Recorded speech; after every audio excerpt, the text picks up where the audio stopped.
Virus, seperti yang kita kenal, merupakan makhluk aseluler yang membutuhkan sel inang untuk bereplikasi atau berkembang biak. Setidaknya terdapat dua mekanisme replikasi virus yang telah diketahui, yaitu siklus litik dan siklus lisogenik. Siklus litik dimulai dari tahapan penempelan virus pada sel inang atau disebut adsorpsi. Kemudian dilanjut penetrasi, replikasi, perakitan, dan diakhiri lisis atau pecahnya sel inang.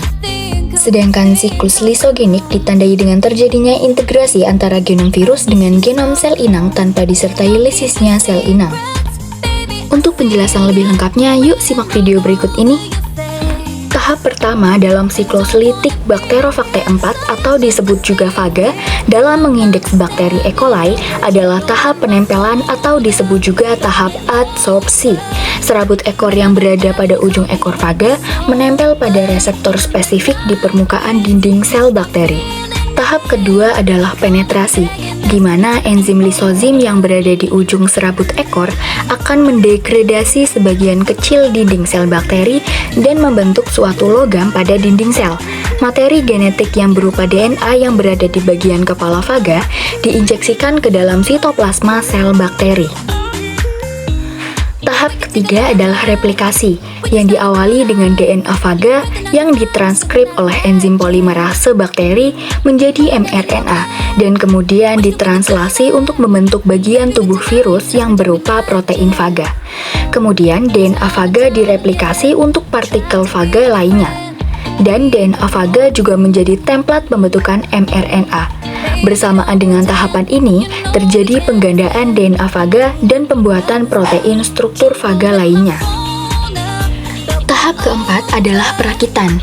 Saat terjadinya tahap perakitan, DNA faga dikemas di dalam struktur kepala faga dan bergabung menjadi satu dengan struktur faga yang lain, seperti bagian leher dan ekor.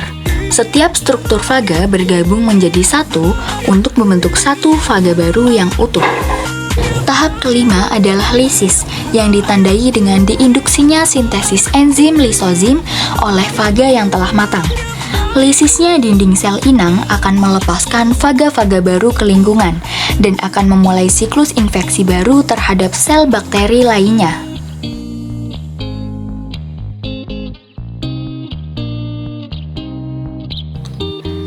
Sedangkan pada siklus lisogenik, DNA faga yang telah diinjeksikan ke dalam sitoplasma bakteri tidak ditranskripsi atau ditranslasi. DNA faga akan berintegrasi dengan genom bakteri dan membentuk struktur yang disebut profaga. Profaga akan bereplikasi bersamaan dengan terjadinya pembelahan sel bakteri, sehingga masing-masing bakteri akan membawa profaga di dalam sitoplasmanya. DNA virus pada struktur profaga sewaktu-waktu dapat terinduksi dan menyebabkan terjadinya tahap replikasi siklus litik untuk membentuk bagian-bagian faga yang baru yang kemudian akan masuk ke tahapan siklus litik dan diakhiri dengan pecahnya dinding sel bakteri. Demikian perbedaan antara siklus litik dan siklus lisogenik dari virus Bacterophage.